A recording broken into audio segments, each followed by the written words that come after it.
nuevamente hoy en Colombia. Ayer lo anunciaron precisamente los líderes del paro y por esa razón se buscan respuestas, entre otras cosas, del gobierno nacional. Han hablado los líderes políticos, ha hablado el presidente Iván Duque hoy temprano, precisamente dando respuestas, pero las respuestas específicas al tema económico, que es el principal tema que mueve, entre otras cosas, a los manifestantes, queremos buscarlas hoy aquí a esta hora con el director de Planeación Nacional, el doctor Luis Alberto Rodríguez, que nos acompaña en Mañanas Blue aquí en la cabina. Doctor Rodríguez, gracias por venir. Bienvenido a Mañanas Blue. Muchas gracias por la invitación, Camila. Un saludo a todos los participantes de la mesa y a los oyentes. Usted fue viceministro de Hacienda y cuando estaba viceministro de Hacienda, a usted le tocó paliar absolutamente todas las críticas a la ley de financiamiento porque no hablaba del ministro Carrasquilla, sino hablaba usted. Y entonces ahora tiene otro chicharrón, empezar a hablar de estos temas también en medio de las protestas. Hacíamos un gran equipo, seguimos haciendo un gran equipo con el ministro Carrasquilla. Pero siempre lo ponen a usted a poner la cara, ¿no, doctor Rodríguez? No, no es cierto. Aquí estuvo, yo acompañé al ministro. Sí, claro que sí. A esta misma silla donde estoy yo hoy. Claro que sí, acá estuvo el ministro Carrasquilla. Pero bueno, se anunció, entre otras cosas, unos cambios en la ley de financiamiento. Pero quiero empezar a preguntarle por los nombres, porque el lenguaje es importante, porque el lenguaje genera realidad. Aquí siempre nos lo enseña nuestra compañera Ana Cristina Restrepo. ¿Por qué ahora se llama Ley de Crecimiento y Empleo? Antes le han llamado Ley de Financiamiento para no llamarle reforma tributaria. ¿A qué se debe el tema de los cambios de los nombres? ¿Por qué se llama Ley de Crecimiento y Empleo? Primero, porque conserva las bondades, los beneficios y las características que han demostrado resultados en crecimiento económico. No sobra decir que Colombia está creciendo por encima del 3%. El tercer trimestre del 2019 creció a 3.3%, mientras la región está creciendo a medio punto porcentual, 0.5. Esos beneficios, esas características que están promoviendo la inversión en Colombia se mantienen. Ese es el primer adjetivo que tiene o calificativo la ley. La segunda, empleo. ¿Por qué? Porque nos preocupa efectivamente la tendencia que ha tenido la tasa de desempleo en Colombia desde el 2015 hasta el 2019, que ha aumentado constantemente desde los últimos 4 años. En el último dato del trimestre de julio-septiembre se vio una primera disminución en 13 principales ciudades, pero aún es una tasa muy alta. Es un asunto que los colombianos han resaltado y por eso incluimos elementos puntuales para promover el empleo. Doctor Rodríguez, yo sé que usted estaba acá para hablar del tema técnico y ya ahorita nos vamos a alejar del tema político, pero es que el tema político es imposible dejarlo de lado con las manifestaciones en las calles. El presidente del Congreso, Lidio García, dijo, entre otras cosas, oiga, es mejor hacer una pausa en términos de la discusión de esta ley de financiamiento, ley de crecimiento y empleo, como la queramos llamar, porque precisamente lo que incluye esa ley pues es una de los puntos o varios puntos de los que están exigiendo la gente en la calle que se cambien. ¿Por qué seguir moviendo la ley de crecimiento y empleo en el Congreso de la República si eso podría llegar a ser un desafío precisamente a esa gente que se está movilizando? Yo no creo. 2 elementos sobre eso. La primera es, la ley se está discutiendo antes de que se hiciera la marcha o el paro el 21 de noviembre. Esta discusión empezó en octubre y yo resalto, yo he visto de primera mano como viceministro y ahora como director del Departamento Nacional de Planeación en cada una de las leyes que he participado discutiéndola con el Congreso, un Congreso motivado a mejorar las cosas. Innegable que hay muchos problemas en Colombia, pero para mejorarla. Entonces, por ejemplo, tomó la ley de financiamiento que demostró resultados evidentes, contundentes con números, y tomó lo bueno de esa ley y le está añadiendo asuntos ahora de empleo y de promoción de desigualdad y disminuir la desigualdad en Colombia. Yo creo que una ley que no solo tiene lo bueno del anterior, que está vigente, que ha demostrado resultados, sino que además incluye solicitudes explícitas. Mire, yo tuve la fortuna de ser negociador como representante del gobierno nacional con la ministra de Trabajo en las mesas de concertación salarial y laboral en los últimos 15 meses, tanto de salario mínimo como de salarios estatales, como en otras mesas asociadas. Había una solicitud de décadas en Colombia, desde que existe la ley 100 casi, que era disminuir los aportes de los pensionados al sistema de protección social, puntualmente a salud, que todos los colombianos aportamos 12%, dependiendo del ingreso que tenemos, 12% del monto que tenemos como ingreso, incluidos los pensionados. Y los pensionados llevan décadas, desde que existe la ley 100, que es la ley que reglamentó eso, pidiendo que se le baje. El Congreso de la República, puntualmente las comisiones terceras, ayer llegan con el gobierno nacional a un acuerdo para hacer exactamente lo que llevan décadas pidiendo los pensionados, y lo hace. Esta ley no está desafiándolo, al contrario, lleva desde octubre incluyendo cosas que los colombianos durante décadas han pedido y que incluso son solicitudes explícitas de ahorita. Yo recuerdo en la conversación de ayer en Palacio con algunos de los representantes efectivamente de las marchas y el paro, y uno de los temas que salió fue este: necesitamos disminuir los aportes, que se disminuyan los aportes de los pensionados a salud. Pues en la ley de crecimiento y empleo se está haciendo. Pero ya que usted menciona, doctor Rodríguez, en esa reunión en Palacio con los promotores del paro, ¿están de acuerdo ellos que en medio de las manifestaciones se siga tramitando la ley de financiamiento o la ley de crecimiento y empleo en el Congreso de la República sin tener en cuenta, por ejemplo, una sentada con ellos frente a lo que significa ese trámite en el Congreso? No, yo creo que yo no puedo hablar digamos a nombre de ellos, pero de lo que ellos le dijeron a usted o les dijeron a ustedes. Básicamente la reunión, que fue muy cordial y yo creo que muy productiva, como todos los diálogos de este tipo, expresaron y han comunicado explícitamente cuáles son sus solicitudes, sus comentarios sobre la política económica, la política pública, la Constitución, la institucionalidad en general. Hay unos que son más específicos que los otros. Yo recuerdo puntualmente ese de la disminución de los aportes que está ahí en esta reforma.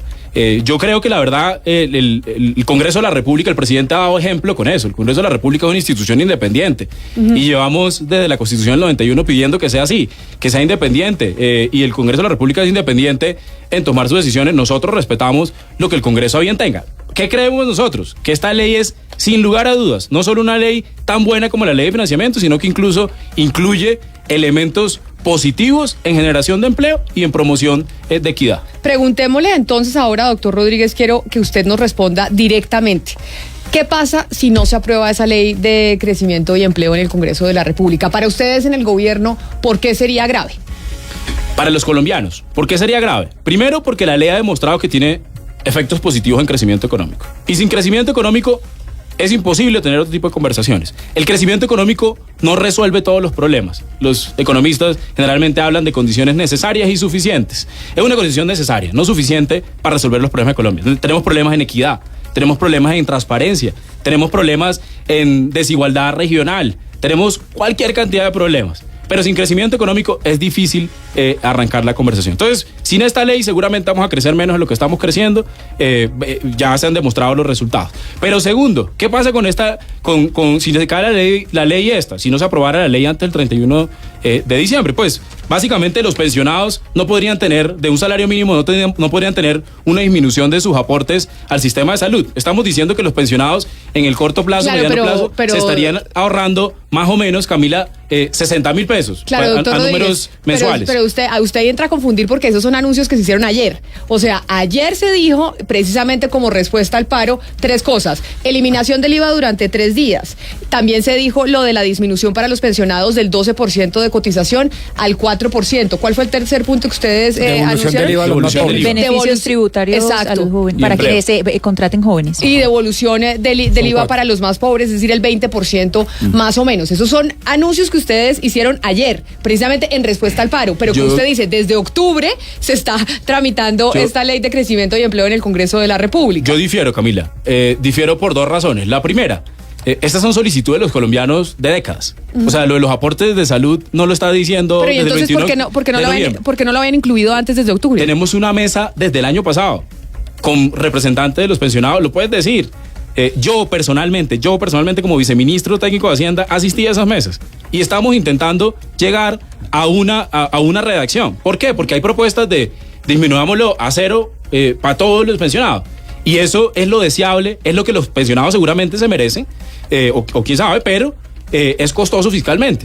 Y estamos buscando una redacción que fuera responsable fiscalmente, pero que resolviera un problema a casi la mitad de los pensionados. Entonces, primero, en realidad las solicitudes son solicitudes de décadas. Pero yo le voy a poner un segundo ejemplo. Dame un segundo, Camila.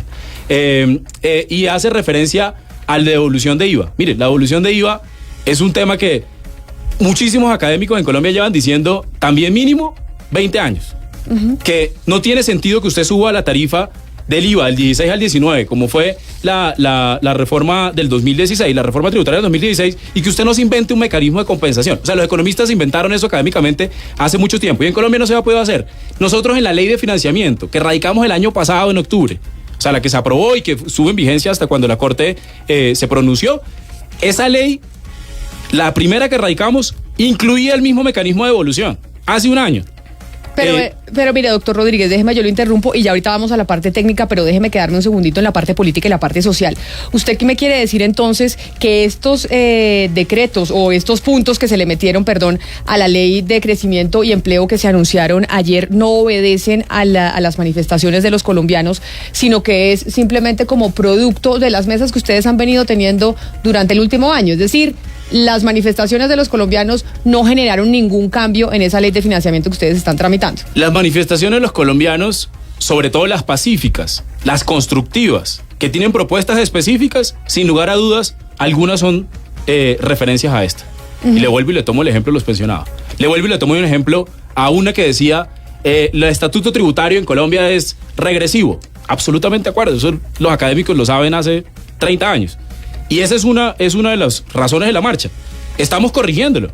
Haciendo una devolución de IVA lo estamos corrigiendo. Y entonces, algunos de los puntos, efectivamente, que se mencionaron en las manifestaciones de las últimas semanas, también se mencionaron en manifestaciones de hace 2 años, y de hace 3 años, y de hace 2 décadas, porque son problemas estructurales en Colombia.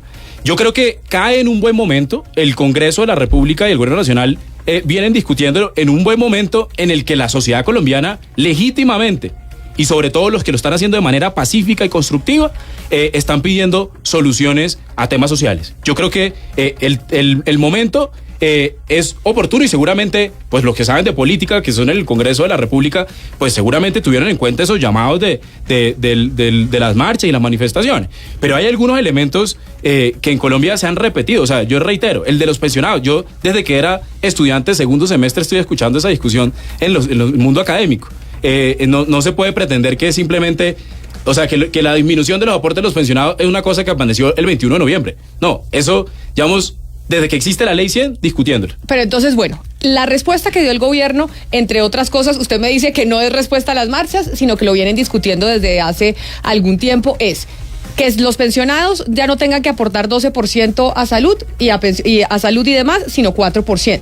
Que se quite el IVA 3 días del año y además que se le devuelva al 20% de la población, los más pobres, el IVA que pagan, que ya se había aumentado. Me quiero centrar en el IVA de los 3 días, que se quite el IVA 3 días. ¿Ustedes cómo hacen para garantizar, por ejemplo, que esto no vaya a ser también un beneficio que se le da a las grandes empresas y a los más ricos? Porque si, como lo decía ayer precisamente Juan Ricardo Ortega, aquí en estos micrófonos, exdirector de la DIAN, es que aquí no tenemos un sistema lo suficientemente sólido para usted hacerle, para poder traquear cuando se está pagando el IVA y cuando no. Y las grandes empresas, o muchos evasores pueden decir, oiga, ¿sabe qué? Yo simplemente paso la factura ese día, esos 3 días paso la factura y evado IVA. O no lo evado, sino que ahora lo hago de manera legal.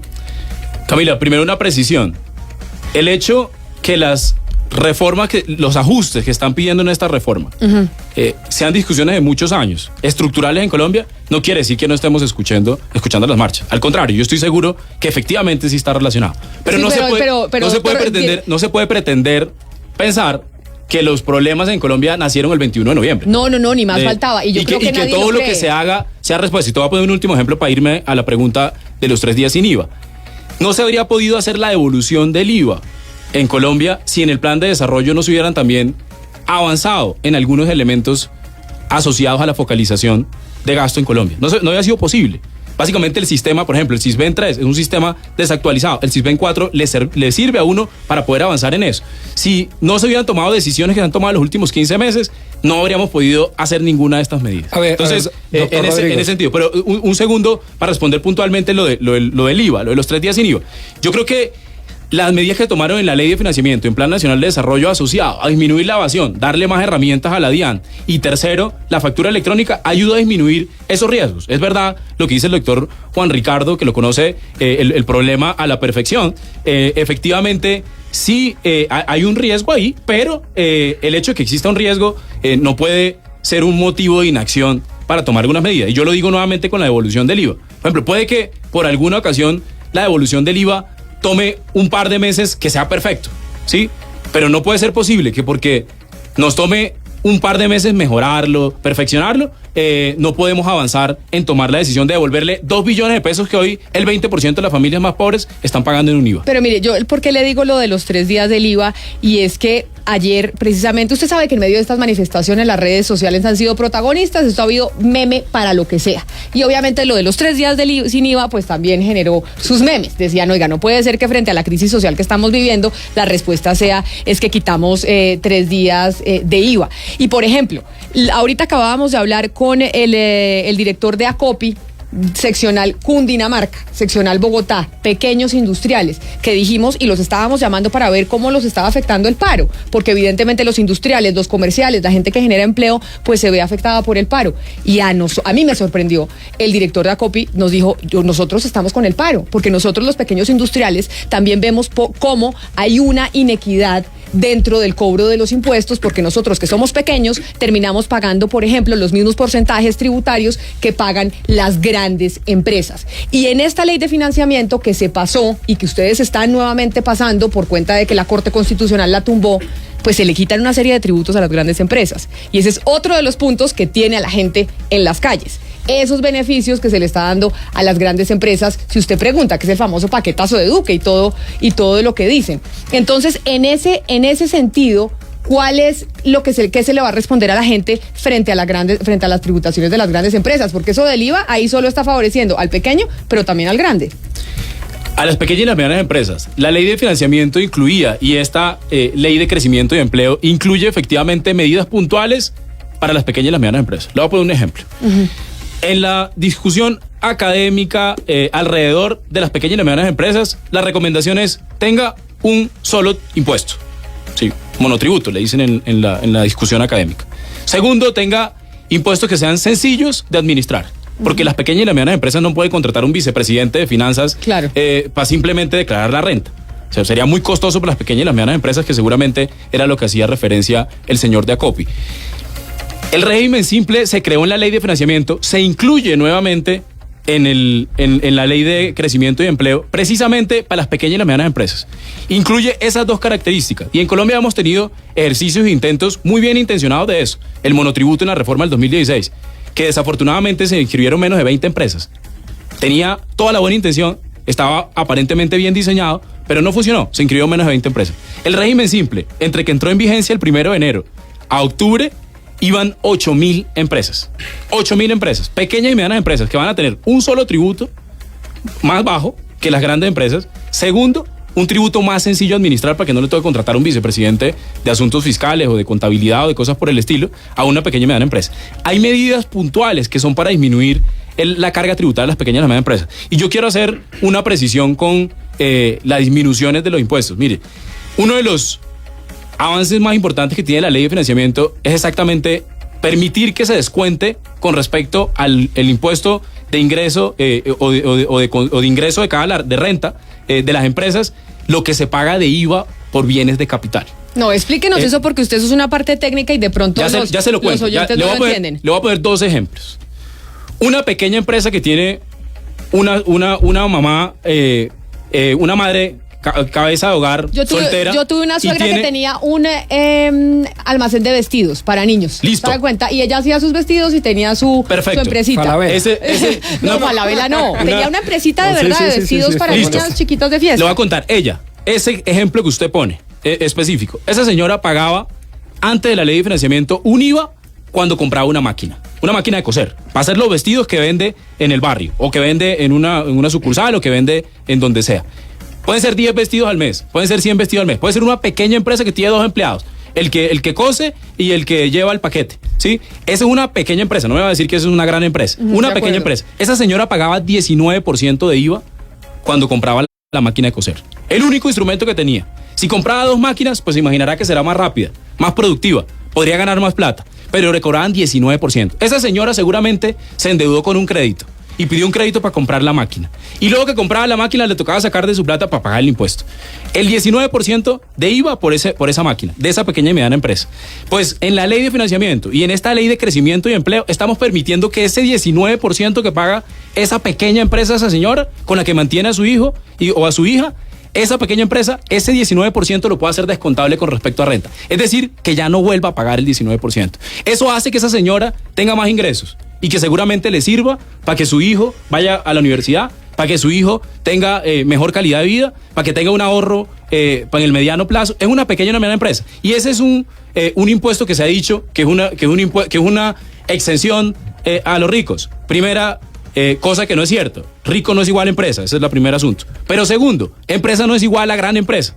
Hay muchísimas, más del 60% de las empresas en Colombia son empresas como la que usted acaba de decir, de una señora, madre soltera o una familia, una pareja que tienen un emprendimiento y que tienen 3 empleados y que con eso tienen que comprar una máquina de coser o tienen que comprar un pequeño tractor o para arar algo en el campo y producir unos elementos que pueden vender, productos que pueden vender. Pero mire, doctor Rodríguez, nosotros allá teníamos, ya le voy a dar la palabra a mis compañeros que tienen muchas preguntas para usted, y ayer teníamos la discusión sobre la desigualdad en América Latina, que es uno de los problemas que está generando precisamente estos estallidos sociales en diferentes países, no solo en el nuestro. Y nos decía, por ejemplo, el profesor del IE Business School de Madrid, el profesor Fernando Fernández, nos decía, mire, el problema y la solución no se genera cobrando más impuestos y no se genera tampoco quitándolos. La solución es generar una mejor institucionalidad.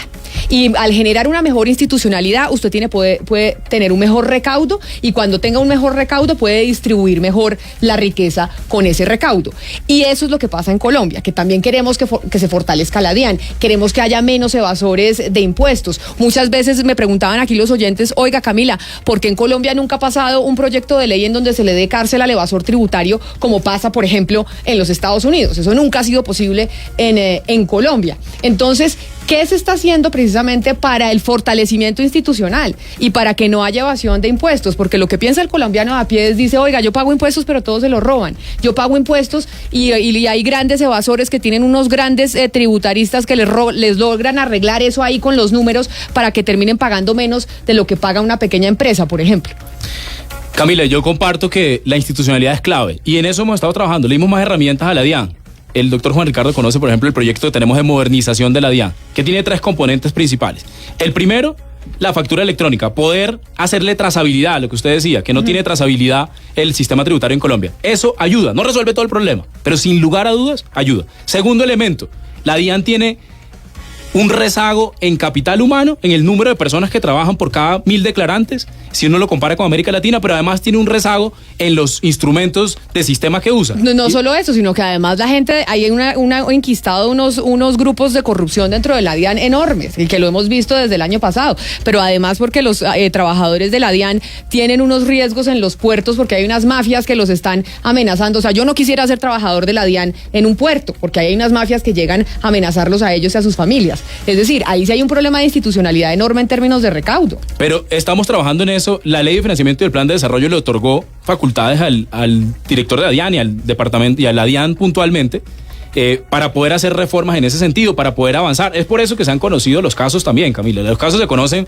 porque efectivamente está trabajando en encontrarlos. Si no se encontraran, cuando no se conocen los casos es porque pues todo el mundo está... nadie sabe qué está pasando. Los últimos casos que se han conocido en el último año son efectivamente porque hemos avanzado en eso. Ahí tenemos, yo creo que un trabajo que se ve, y ahí hablemos de números. El recaudo tributario al 30 de septiembre del 2019, no tengo el dato del 30 de octubre, pero el del 2019 sí lo tengo en la cabeza y iba creciendo 12.1 con respecto al del año anterior. El recaudo tributario. Y nosotros no subimos impuestos en la ley de financiamiento. De hecho, la crítica era que solo bajábamos impuestos, que bajábamos mucho los impuestos a las pequeñas y las medianas empresas, entonces que eso era muy malo, decía gente. Pues sin aumentar los impuestos, incluso bajándole los impuestos a las empresas, porque en último bajar los impuestos a las empresas es bajar los impuestos a la economía y es bajar los impuestos a todos los colombianos que consumen en esa economía. Pues a pesar de eso, el recaudo tributario creció 12.1 al 30 de septiembre. Es una buena noticia. Y la buena noticia, ¿por qué es? Porque hay avances en reducción de la evasión. Porque el director de la DIAN se ha puesto la camiseta a hacer un trabajo muy detallado. Porque el Congreso de la República estuvo abierto a meter artículos puntuales en la ley de financiamiento, artículos puntuales en el Plan Nacional de Desarrollo que le permitieran al director de la DIAN y a la DIAN como tal avanzar en su trabajo. Pero entonces, antes de la pregunta de mi compañera Ana Cristina, perdónenme que estoy yo acaparando la palabra, pero frente a eso de la DIAN y frente a eso de los impuestos, entonces usted dice, acá estamos bajando los impuestos, pero igual estamos aumentando el recaudo, que eso es positivo. Pero también cuando se habla de las empresas, doctor Rodríguez, se dice se le baja los impuestos a las grandes empresas esperando que contraten más personas y se disminuya el desempleo. Y eso lo habíamos hablado aquí usted y yo la vez pasada. Una política que incluso están aplicando en Estados Unidos, dijo no solo a las grandes empresas, qué pena. No, bueno, grandes y pequeñas empresas. Es que la ecuación es totalmente distinta, porque lo que hizo precisamente, y lo ha dicho ya 3 veces el director de Planeación Nacional, es que la ley de financiamiento que se va a replicar ahora con la ley de crecimiento y empleo es bajarle los impuestos a las medianas y pequeñas empresas, que son más del 60% del parque empresarial del país, y con eso generar empleo. Luego sí es muy importante, porque si la crítica fuera, le están bajando los impuestos a los ricos, vaya y venga, pero es que le están bajando los impuestos a la clase media de Colombia que genera empleo. Claro, pero usted acaba de escuchar, por ejemplo, a uno de los representantes de esas pequeñas empresas. No, pues no. Pues creo yo, por eso claro, digo. Cree usted, pero él está diciendo, yo no estoy de acuerdo. No, yo creo que tiene razón. En el futuro, ojalá se siga haciendo lo que estamos haciendo. Es que los problemas de Colombia no se resuelven con una decisión. Ojalá en 20 años todavía sigamos bajando los impuestos a las empresas y sigamos simplemente resolviendo los problemas estructurales que tiene, como la de la devolución del IVA. Ese es uno de los problemas más grandes que tenía la estructura tributaria en Colombia. Estamos resolviendo un problema de décadas. Los problemas en Colombia no se van a resolver ni con la ley de crecimiento de empleo, ni con la ley de financiamiento, ni la reforma tributaria del 2016, ni ninguna de las 28 reformas, las últimas 20 reformas que se han hecho en los últimos 28 años. Eso ayuda. Yo creo que la ley de financiamiento y esta va exactamente en la dirección correcta, pero nos faltarán muchísimas. Sin duda alguna, doctor Rodríguez, pero entonces, ¿en qué momento empiezan ustedes a calcular que esta ecuación que están haciendo de disminuir los impuestos a las empresas para generar una mayor cantidad de empleo se va a empezar a reflejar? ¿Por qué? Porque es que en América Latina lo que están viendo y lo que estamos viendo en Colombia es que al ciudadano de a pie le dicen, oiga, es que estamos creciendo al 3.3%, mejor dicho, nosotros somos la niña bonita de la región, nosotros estamos la panacea, los indicadores económicos en Colombia. Sí, pero la gente no lo siente, y la gente no siente esos indicadores económicos que a ustedes en las entidades, en el Ministerio de Hacienda, en Planeación, los alegran tanto. ¿Por qué? Porque el desempleo sigue creciendo. Entonces, esos paliativos, esas medidas que ustedes están tomando, ustedes como economistas, como los gurús, como dicen por ahí, de los números, ¿cuándo piensan que se va a ver reflejado? Pues yo creo que ya se están empezando a ver reflejados, pero medidas más agresivas, como estas que se tomaron en esta ponencia de ayer. Ojalá el Congreso bien tenga que aprobarlo. ¿Y usted cree que sí va a pasar? No sé. De eso no me atrevo a hacer pronósticos. De economía me atrevo con algo de cautela, porque el futuro nadie lo puede predecir, pero en política sí que menos. Pero yo creo que mecanismos como la devolución del IVA, de verdad, sobre eso no hemos hablado, Camila, pero yo te pediría que me des unos segundos sobre eso. Mira, las familias más pobres de Colombia, apartadas, que compran muchas veces elementos informales, pero que en el mercado informal, pero que también compran en mercado formal. Compran, por ejemplo, un café que puede tener un IVA de 19% en algunos casos, y en otro puede que tenga 5%, dependiendo si es de un tipo o del otro. Sí, que además terminan pagando un impuesto igual que un rico. Es decir, una persona que se gana el mínimo paga el mismo IVA que una persona que se gane 30 millones de pesos. Allá voy, es peor, Camila. A ti el IVA en el café o el IVA en cualquiera de los productos básicos no te hace tanto daño como a la persona que gana un salario mínimo. ¿Por qué? Porque en términos representativos y proporcionales, el 19% de 10,000 pesos es muchísima plata para alguien que se gana solo 800,000. ¿Y cómo les van a devolver el IVA? Entonces te pongo un ejemplo. En promedio, una familia de los primeros 2 deciles, o sea, del 20% más pobre de Colombia, más o menos paga entre 60,000 y 90,000 pesos por IVA, según la gran encuesta integrada de hogares del DANE. Entre 60,000 y 90,000. 60,000 o 90,000. Para ti no es lo mismo que 60,000 o 90,000 para alguien que gana 800,000 pesos. Por eso, es infinitamente mayor para esa gente más pobre. Pero déjeme le hago una pregunta ahí rapidito antes de que usted siga. Cuando hablamos de los pobres, de ese 20% pobre, estamos hablando de gente de qué ingreso.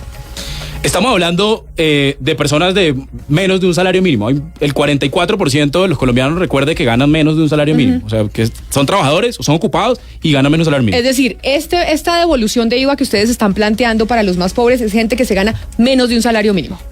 En realidad, el primer decil está completamente caracterizado. El segundo, estamos terminando de caracterizarlo porque hay algunas personas de más de 1 millón de pesos que también hacen parte pues sí, en algunos usted casos. Puede ganarse 1 millón de pesos, pero tener una familia con 5 hijos. Exactamente. Obviamente ahí está abajo la línea. Pero allá voy, mira, Camila y los otros oyentes que no he tenido tiempo de responderlo en Twitter, pero hay un par de personas que preguntaban ¿cómo le van a devolver a los pobres? y yo creo que mi generación, la suya y la gente joven, tenemos la obligación de tener un país cada vez mejor. Y tenemos la obligación de trabajar todos los días desde lo que nos guste, desde el arte, de la economía, del periodismo, trabajar por un mejor país. Pero también caemos en la negación de los avances. Ajá. ¿Y por qué digo eso? Porque había gente que me decía en Twitter, que decía, pero ¿cómo le van a devolver el IVA a los pobres? Ustedes ni siquiera saben quiénes son los pobres, no lo pueden identificar.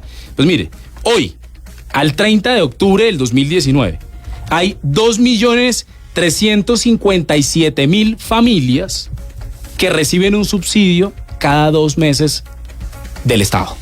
Subsidios que pagamos todos los colombianos con nuestros impuestos. Y recibe 2.357.000 familias reciben un subsidio en efectivo. Se llama Familias en Acción. Un programa que ha demostrado que tiene evidencia empírica, que tiene impacto y que es positivo. 2.357.000 familias. Hoy, al 30 de octubre, que son los datos que tengo, 1.553.647 adultos mayores reciben un subsidio también, algunos mensuales y otros cada 2 meses, de un programa que se llama Colombia Mayor. Si usted suma eso, estamos hablando de más o menos 4 millones de colombianos que cada 2 meses, o algunos incluso mensuales, reciben un subsidio en efectivo. ¿De cuánta plata? De un determinado valor. No va a entrar a discutir los programas. Pero hoy el Estado colombiano, que tiene necesidades de mejora, sin duda. Que el CISBEN, por ejemplo, tiene posibilidades de focalización, sin duda. Que el Estado colombiano todavía debe ser más efectivo, llegar a más lugares, sin lugar a dudas. Nadie lo está negando. Ni el gobierno, ni creo que ningún colombiano. Pero, por ejemplo, hoy, 4 millones, casi 4 millones de hogares colombianos reciben un subsidio en efectivo. Esos mecanismos demuestran que el Estado colombiano ha avanzado durante 20 años, 30 años para poder llegar a esas familias. Es esos mecanismos los que uno puede usar para simplemente devolver el IVA. O sea que ustedes dicen, se subió el IVA y se devuelve a través de programas como Familias en Acción o como el adulto mayor. No se sube el IVA. El IVA está... No cambiamos el IVA. El IVA lo subieron en el 2016. Exacto. Esa subida, simplemente nosotros estamos diciendo, esa subida es injusta, es inequitativa para los más pobres. Y nosotros estamos corrigiendo esa injusticia que le hicieron a los más pobres de Colombia en el 2016 y estamos devolviéndole ese IVA a través de programas que ya existen, que durante décadas se han creado en Colombia, que cientos de personas han dedicado su vida entera a construirlo, a diseñarlo cada vez mejor, a mejorarlo, y que seguramente todavía se puede mejorar. Seguramente todavía llegamos a algunos lugares, pero mira, hay corresponsales, hay cualquier cantidad de mecanismos que se puede llegar a esas personas. Y me decían, venga, ¿y usted cómo va a saber cómo una familia en Pitalito, cuánto gastó la familia que está dentro del 20% más pobre en IVA para devolverle? Pues es muy sencillo. Usted tiene una cosa que se llama la gran encuesta integrada de hogares y usted puede sacar un promedio de una familia de esos ingresos, cuánto paga en IVA. Y simplemente con ese promedio hacerle una transferencia a través de cualquiera de los programas sociales que tiene el Estado colombiano, que seguramente necesitan mejora, pero que hoy llegan, no es filosofía, no es fantasía, hoy llega a cerca de 4 millones de hogares. Pero entonces, mire, la respuesta para Víctor Buitrago, que lo está viendo hasta ahora, que dice, retomando la respuesta sobre la pregunta sobre devolver el IVA a los más pobres, el IVA se devuelve a través de sus programas. Esa es una forma. Pero todavía no la tienen estructurada, todavía no saben cómo se devolvería ese IVA. Claro que sí. De esa forma podemos llegar a gran parte de los hogares. Habrá algunos hogares que no están en ninguno de los dos y ahí tendremos que hacer esfuerzos, pero ya tenemos 4 millones de hogares completamente identificados. Es que, Camila, yo quiero recordarte eso. Es que este artículo exacto de la devolución del IVA lo propusimos en el Gobierno Nacional hace un año en la Ley de Financiamiento. Y se les cayó. Exacto. Afortunadamente, yo celebro, y yo, tanto en este proyecto de ley como el de, por ejemplo, el del Sistema General de Regalías, un reconocimiento al Congreso, en donde han tenido no solo la gallardía de ser autocríticos, de mire, hicimos esto, ajústelo, no nos gustó cómo funcionó esto, pero incluso, oiga, en ese momento no se aprobó esto, ¿por qué no buscamos la forma de aprobarlo? ¿Por qué? Porque esto es una transferencia de 2 billones de pesos directo a los más pobres de Colombia. Director Rodríguez, gran parte de las personas que están marchando afuera son jóvenes. Hay muchos jóvenes en las marchas, liderando las marchas. Uno de los anuncios que hizo el presidente Duque es el de los beneficios tributarios y focalizado en quienes contraten a jóvenes. La pregunta que le tengo es, no solamente relacionado con quién es considerado un joven, ¿sí? ¿A quién se le considera un joven? ¿A partir de qué edad y hasta qué edad? Sino cómo van a hacer el seguimiento de que efectivamente la gran y pequeña empresa está haciendo esa contratación.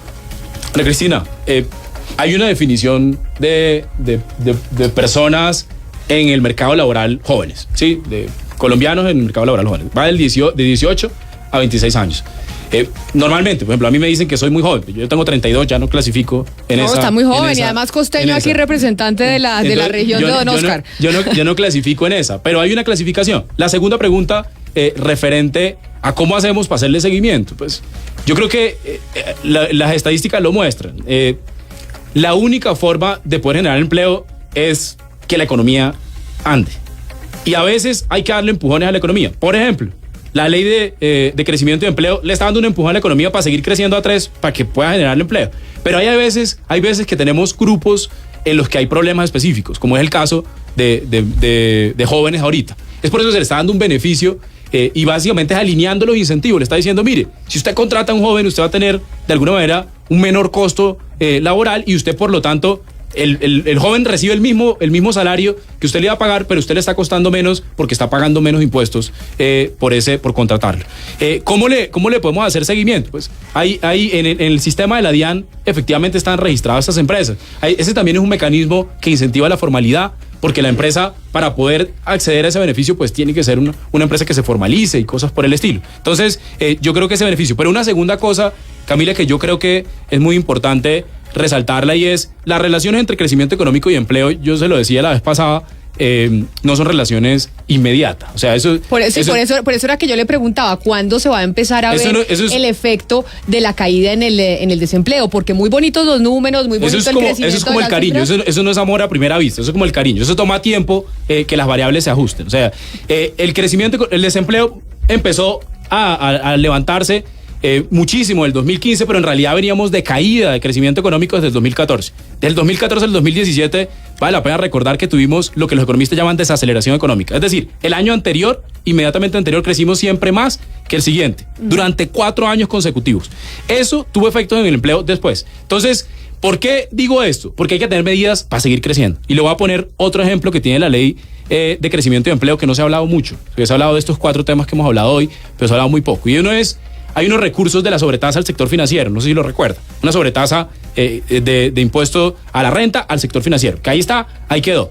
Segundo, el uso de esos recursos. El Congreso de la República y el Gobierno Nacional llegaron a un acuerdo para usar esos recursos, que se estiman que son cercanos a los 600.000 millones de pesos, para usarlos en vías terciarias. ¿Por qué en vías terciarias? Porque el desempleo, Ana Cristina, tenemos por un lado el problema que tú señalas en los jóvenes, pero hay otro problema que tenemos, que es en el sector rural.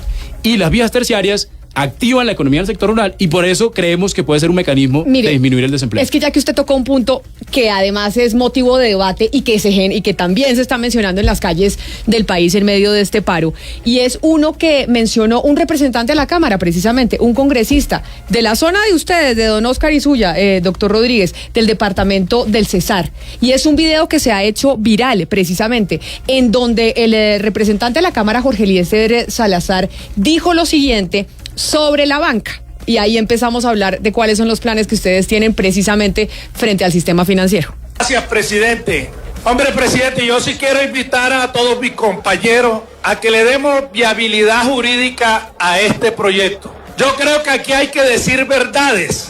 Digámosle al pueblo colombiano que los bancos se ganaron más de 10 billones de pesos a costilla de todos los colombianos, y que cada día se enriquecen más. Mientras tanto, la gente que menos tiene, le cobran por cada retiro que haga de su tarjeta de débito o cada vez que utiliza su tarjeta de crédito. Adicionalmente, también hay que decirle al pueblo colombiano que los congresistas somos privilegiados, que la cuenta que tenemos abierta en el BBVA no nos cobran nada. Díganle la verdad al pueblo. En cambio, el pobre humilde que está allá en el sur del Cesar, que se gana 700.000 pesos, cada vez que va a retirar le cobran 7 y 8.000 pesos. No podemos permitir eso. Nosotros tenemos que legislar, es para que los que menos tienen, no para los grandes empresarios ni para los grandes financistas de este país. Ese video, que es de Jorge Eliezer Salazar, representante de la Cámara del Cesar, que lo hablaba cuando se estaba discutiendo precisamente esa proposición de que fuera gratis retirar con la tarjeta de débito desde los cajeros para que no se le cobrara a los ciudadanos, pues es uno de los sentimientos que se expresa también en las calles, porque dicen, oiga, y lo discutimos acá con la columna de Salomón Kalmanovitz, que aquí con usted le pregunté, y es, hay crecimiento crecimiento, pero hay crecimiento del sector de la banca y no de otros sectores, y la banca no genera tanto empleo como otros sectores. En la ley de financiamiento o la ley de crecimiento y empleo, ¿hay algún punto que ustedes vayan a tocar en ese sentido, ya que usted estaba hablando de la banca, doctor Rodríguez? Efectivamente, creo que el honorable representante Eliezer Salazar, que efectivamente es paisano mío del Cesar, creo que hacía referencia a otro proyecto de ley que está cursando que realmente no conozco. Es del no, es el de las tarjetas de débito. Del Ministerio de Hacienda no tengo, digamos, el detalle de ese proyecto de ley. Pero puntualmente acá, para lo que genera crecimiento económico y empleo, efectivamente se determinó ayer en la ponencia que está radicada y que esperamos que se discuta la próxima semana, se incluyó que los recursos de ese impuesto a ese sector, al sector financiero, se usen para vías terciarias. Uh-huh. Y eso es muy importante, Camila, de eso se ha hablado muy poco, porque creo que las otras noticias son muy grandes. La de los 3 días sin IVA, la de la devolución del IVA es revolucionariamente positiva. Creo que no lo han dimensionado el impacto que puede tener esto en disminución de la desigualdad. También lo de la generación de empleo. Se ha hablado muy poco lo de las vías terciarias, pero lo de las vías terciarias son más o menos 680.000 millones de pesos, son los cálculos que van a ir a lugares donde hoy la tasa de desempleo es muy alta. Las zonas rurales es donde no hemos logrado bajar la tasa de desempleo. En las 13 principales ciudades, en el último dato, hay una buena noticia. Pero ahí, y es esos recursos que se están usando de ese sector, yo creo que van a tener un impacto positivo en empleo. ¿Cuánto es esa tasa al sector bancario que se va a utilizar en vías terciarias? Estamos hablando de cuánto dinero y de qué monto. Estamos hablando más o menos 680.000 millones de pesos anuales que se van a utilizar, o sea, 680.000 millones de pesos anuales que se van a utilizar en vías terciarias, que es en los sitios más apartados del país, que hay en esa construcción de vías terciarias, pues inmediatamente la infraestructura reactiva la economía y reactiva el empleo. En esos lugares donde hay mayor desempleo. Pero una segunda cosa, que eso es una deuda histórica de los colombianos. Yo que soy de región se lo digo profundamente indignado, como colombiano y no como director de planeación. Colombia en los últimos 30 años, en las 3 décadas, ha invertido en promedio del presupuesto general de la nación 100.000 millones de pesos del 2019 cada año en vías terciarias. Es decir, 0.01 del PIB. 0.01 del PIB son 100.000 millones de pesos en vías terciarias anual para todo el país. Y ahora vamos a invertir 600... En un solo año, 680.000. Solo por esa medida. Uh-huh. Y estamos intentando incluso unir más recursos porque creemos que hay hay alguna manera un rezago. Yo no sé si eso ha salido en las manifestaciones, o sea, de pronto. Pero creo que esa es una de esas deudas estructurales que tiene el Estado colombiano. Es que las manifestaciones ha salido de todo, porque el inconformismo es histórico, no solo de este gobierno, claramente. De pronto también salió, y yo creo que ahí, en ese sentido, se está apuntando un problema puntual, un elemento puntual y que es una solución que nosotros lo vemos de una manera muy favorable. Es por eso que, para responderle nuevamente lo que usted me decía, el Congreso lo va a aprobar, no sé, tengo una idea, yo ese pronóstico no lo hago, pero lo que sí no tengo la menor duda es que esta reforma se convierte en una de las más revolucionarias desde el punto de vista social, al mismo tiempo que se convierte en un reactivador de la economía colombiana.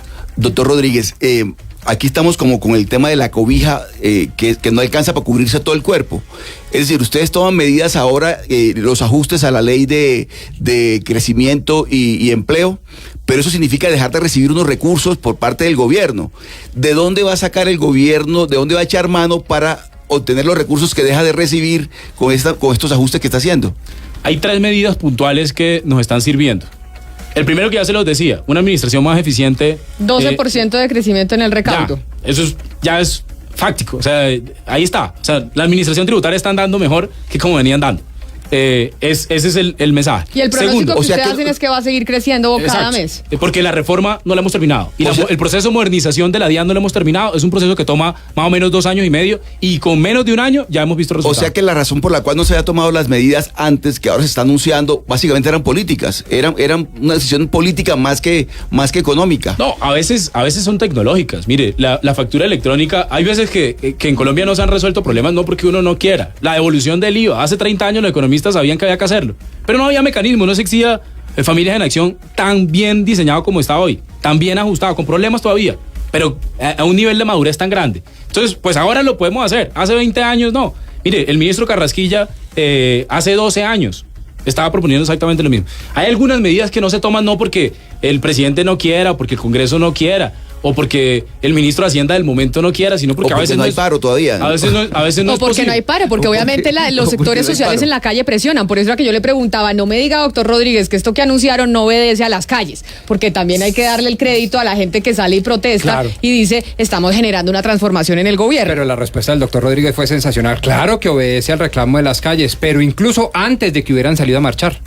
Esa respuesta Sí, me pero parece resulta que digna es que no la anunciaron, sino Bueno, hasta después pero de 8 días de octubre, marchas. No sé qué sea, Pero no, Camila, nosotros lo de la devolución. De comunicaciones seguramente, pero ya estaba la respuesta. No, Camila, lo de la devolución del IVA lo propusimos hace más de un año. Por eso es lo que y estoy lo diciendo, anunciamos Camila. también. Yo seguramente vine aquí también a ustedes a explicarle eso. Seguramente en ese momento no me hicieron preguntas de eso, sino de otros temas que era más sexy el titular. Sí, era menos sexy contar una noticia de ese tipo que era técnica, etcétera, que es complicada desde el punto de vista de explicarlo. Pero esa noticia incluso hace un año exactamente la misma, la devolución.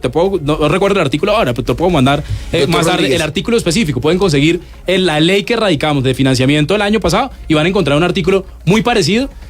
Seguramente el número será diferente. Termíneme de responder la pregunta. ¿De dónde más van a echar mano el gobierno para...? Sí, perdone, Oscar. Usted me preguntaba, entonces le decía, uno, primero, la administración tributaria está andando mejor porque el proceso de modernización va andando. Segundo, tenemos el impuesto que mencionaba al sistema financiero que nos da un recaudo adicional. Tercero, tenemos nuevamente lo de normalización, que lo teníamos en la ley de financiamiento, pero eso ya se había acabado. Nosotros teníamos pensado en la ley de financiamiento que solo fuera hasta el 2019. Pero en esta ley de crecimiento y empleo nuevamente se está incluyendo el asunto y efectivamente eso nos va a dar un recaudo adicional. Y el tercer tema que creemos que es muy importante es el crecimiento económico. La gente subestima. El crecimiento económico no resuelve todos los problemas, pero cuando la economía crece, ayuda, sin duda. Cuando la economía crece, pues la gente también, las empresas también pagan más impuestos, incluso si usted los baja. No se netea, no es que ya crece y no es tan naif como eso, o sea, no es tan, no es tan incauto de creer que sencillamente uno crece y ya, no. Pero efectivamente, creciendo, hay unos recursos adicionales que nos están recibiendo. Mire, le voy a hacer una pregunta que hace antes de la pregunta de mi compañero Rodrigo Pombo. Es una mamá que se llama Diana Ballesteros que lo está escuchando. Y me voy a devolver al tema de la devolución del IVA, que usted dice que es lo más revolucionario y que va a ayudar a combatir la inequidad. Dice Diana Ballesteros que es madre soltera de 3 niñas y no soy favorecida de ningún programa del gobierno, no trabajo en ninguna empresa, no cuento con ningún subsidio. Entonces mi pregunta es, como yo, hay muchas personas en el país. ¿Cómo pueden ser favorecidas esas familias y esas personas que no tienen ningún apoyo del gobierno, como Familias en Acción o como el programa del adulto mayor? A veces uno subestima el papel del Estado y los avances que ha tenido el Estado, Camila. ¿Cómo se llama la persona la pregunta? Se llama doña Diana. Espéreme que se me va porque están preguntándole por todo. Diana, quisiera poder hacer Diana, todas las preguntas de quienes nos están viendo en este momento a través de las redes sociales. Le voy a poner mi ejemplo. Yo nunca estaba en Familias en Acción. No he recibido Familias en Acción o Colombia Mayor o cosas por decir. Yo, Luis Alberto Rodríguez Ospino, de 32 años, cédula tal, nunca he recibido ese subsidio. Pero yo pasé por la universidad pública. Oiga, ¿usted tiene 32 y ya no es joven? No, nada. O sea, 32 y ya no califica dentro de los jóvenes. Y yo no he recibido ese subsidio, pero he recibido otros. Yo no habría podido ser viceministro ni director de planeación si no hubiera sido economista. Y si no hubiera ido a la Universidad Nacional de Colombia, que es subsidiada. ¿Por qué subsidiada? Yo no pagaba la matrícula completa. Una parte la paga el Estado con su transferencia, pues yo iba ahí. Esa es una forma de subsidio, pero le voy a poner otro. Si por alguna razón, por ejemplo, cuando yo era estudiante, vivía en una habitación, que era un apartamento, que me arrendaba una habitación, que era un apartamento estrato 3, ese apartamento estrato 3 tenía un subsidio en la energía, en el agua y en el gas. Hay veces subsidios que uno subestima, existen.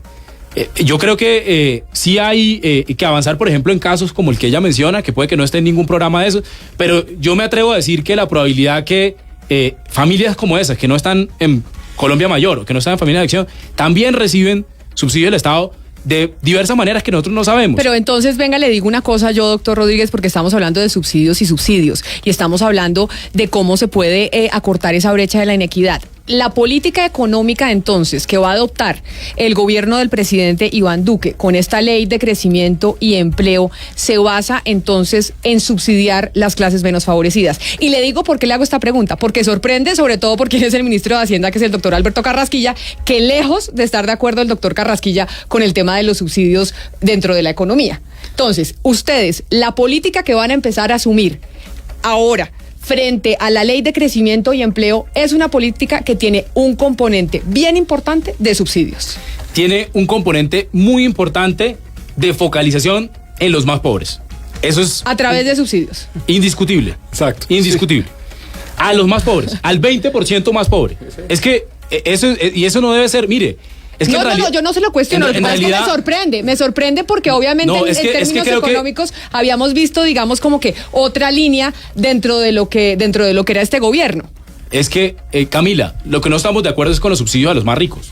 O sea, no tiene sentido que usted le cobre el mismo IVA a Camila Zuluaga y a una señora que gana menos de un salario mínimo. Y que usted le cobre el mismo IVA. Eso es un subsidio al que el ministro Carrasquilla, cualquier persona en el mundo y yo se opondría. Usted no puede cobrar el mismo IVA a Camila Zuluaga y a la señora de menos de un salario mínimo. Tenemos que devolverle a la señora de menos de un salario mínimo y cobrarle a Camila Zuluaga y cobrarle a Luis Alberto Rodríguez y a Alberto Carrasquilla. A esos hay que cobrarle. Entonces, por eso, si usted me dice, ¿estamos subsidiando? Sí, estamos subsidiando a los más pobres. Ahora entonces ayúdeme a definir, porque es otro de los puntos que los colombianos tenemos muchas dudas. ¿Quiénes son pobres, quiénes son ricos y quién es clase media en Colombia? No, hay unas medidas dependiendo básicamente... No, claro, pero ayúdeme porque muchas veces se le dice al colombiano, ay, es que usted se cree clase media, pero usted no es clase media, usted es rico. Sí, entonces, pues, ¿cómo se califica quién es rico, quién es pobre y quién es clase media en nuestro país? Eso es digamos, es muy difícil asegurarlo de manera general. Claro. ¿Y por qué? Pero yo le voy a dar algunos números para que hagamos unas ideas. O sea, el 44% de los trabajadores u ocupados en Colombia ganan menos de un salario mínimo. Y ellos son pobres. Sin lugar a dudas. 44%. Ahora, si usted me dice, yo me gano, no sé, 10 millones de pesos y me considero clase media, venga. Pero entonces ahí... El 44% de los colombianos ganan menos salario mínimo, pues Pero esa entonces ahí discusión es difícil. 44% de la población colombiana es pobre porque gana menos de un salario mínimo. Pero entonces ahí me preguntan otros oyentes, ¿y qué pasa con la clase media, que es la que siempre termina ensanduchada? Y dicen, de la clase media, quienes quedamos en el sándwich, pagamos los tributos, terminamos subsidiando y financiando a otros sectores, de nosotros nadie se acuerda. ¿Quién es la clase media en Colombia y qué porcentaje es? Si usted tiene tan claro la clase menos favorecida de la clase media en Colombia, obedece a qué porcentaje. Es por eso que es tan importante medidas como la disminución de los aportes de los pensionados. ¿Por qué? Usted puede tener a alguien clase media que tiene un valor determinado y que hace parte, no sé, del 20% de la población que está en ese sándwich, por así decir. Y puede que tenga un abuelito que tiene una pensión de un salario mínimo. Puede que su ingreso le haya dado para ser ahora clase media porque su abuelo trabajó toda la vida. Pero por eso dígame que es clase media, doctor Rodríguez. No, hay una... O sea, yo me gano 3 millones de pesos, ¿yo soy clase media? Hay una dispersión muy amplia en el nivel de ingresos, Camila. Y también lo otro no es lo mismo ganarse 3 millones de pesos en Bogotá que ganárselo en Chocó. Claro. ¿Sí? Esos son diferentes. Entonces, por eso es que no me gusta hacer afirmaciones alrededor de esas categorías. Hay unas categorías específicas para acceder a los programas, pero eso es una segunda cosa que es muy importante. Mire, los ingresos no lo es todo, Camila. El nivel de ingresos no lo es todo. Uno para determinar... Usted ya se va a medir el tema de la pobreza multidimensional y empieza a medir otros factores. Exactamente. La gente, mire, yo lo pongo así. Usted puede que tenga un ingreso determinado y que no lo haga pobre. Pero ¿qué pasa si usted tiene un abuelo enfermo que tiene una pensión de un salario mínimo y usted está pagando 12% de aporte al sistema de salud? Puede que ese 12% los vuelva una familia pobre. Puede que sea 12%. Pues puede que sean 100.000 pesos al mes. Puede que es por eso que cuando resolvemos problemas como eso estamos teniendo una discusión mucho más amplia y estamos permitiendo ver realidades que no ven solo el número. Uno no puede quedar solo en el número del ingreso. Ya sé que no me respondió. Ahí vamos a mirar entonces si calificamos para pobres, clase media, clase alta. Pero tenemos una última pregunta y la tiene Hugo Mario en el departamento en el Valle, pero que también está al ladito del Cauca, porque tiene que ver con el narcotráfico, Hugo Mario, porque el narcotráfico ha sido protagonista de nuestra historia y sobre todo también de nuestra economía. Y es que hay quienes piensan, Camila y doctor Rodríguez, que el crecimiento hoy en Colombia está más asociado al consumo que a la inversión. Y es extraño que el consumo crezca cuando hay tanto desempleo. Hay quienes piensan que el consumo está relacionado hoy con las remesas y con el narcotráfico. ¿Usted está de acuerdo con esa posibilidad? Que realmente acá lo que estamos es con unos indicadores muy positivos por cuenta de la plata del narcotráfico y no realmente de la industria y demás. Hay hechos suficientes que le quitan validez a esa afirmación. O sea, puede que efectivamente en algunos lugares del país tengamos problemas de eso. Pero cuando usted está creciendo a 2 dígitos, la inversión, Camila, la inversión que estaba creciendo, estaba casi en cero, no crecía. Había por momentos que de hecho había contracción de la inversión privada. Y usted está creciendo ahora a 2 dígitos, no me va a decir que solo estamos creciendo por consumo, estamos creciendo por inversión también. Hay un asunto de consumo. El señor Camilo Herrera de Radar, que es un señor muy serio, independiente, etcétera, ha mencionado.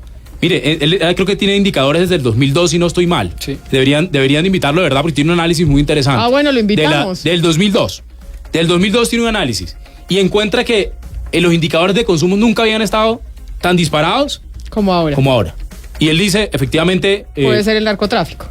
No, dice, hay de alguna manera, algo por entender con el desempleo, pero también, Camila, yo insisto, es que las variables no se entienden, no es amor a primera vista. O sea, las variables toman su tiempo, tienen su tiempo en ajustarse una a las otras, tienen un tiempo de encariñarse entre ellas, por así decirlo, y tienen lo que los economistas más técnicamente le llaman rezagos.